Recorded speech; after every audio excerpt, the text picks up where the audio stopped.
Has God invited me or you or people that we know to ask for a sign?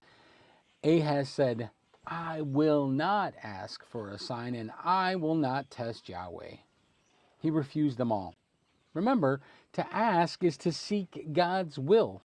He's being invited to do this, and Ahaz says, I will not do such a thing.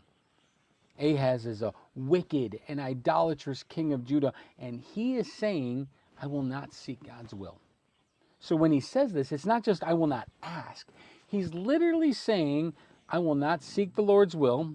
I will not consult him for guidance, and I do not want his involvement in the situation at hand.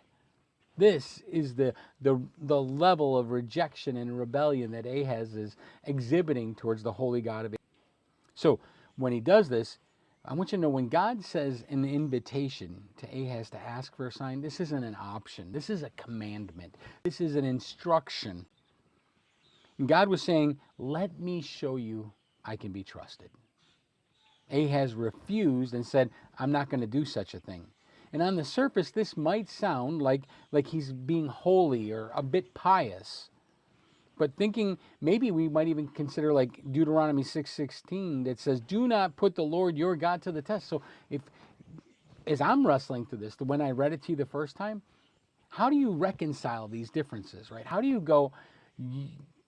God is asking him, and here's Ahaz, an idolater, saying, "I'm not going to test you." Are these in conflict?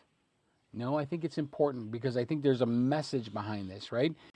In Deuteronomy, the testing of God that's being referred to means doubting him or demanding a proof of him, like Israel did at Massah when they complained about the water.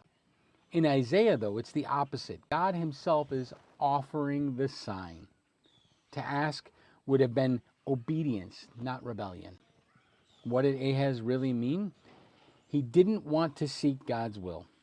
He didn't want God's involvement in his plans because he already was looking to Assyria for help, and he was using God's word as an excuse to cover up for unbelief. See, Ahaz sounded spiritual, but he was really just being stubborn. He didn't want God's answer, so he pretended to be holy.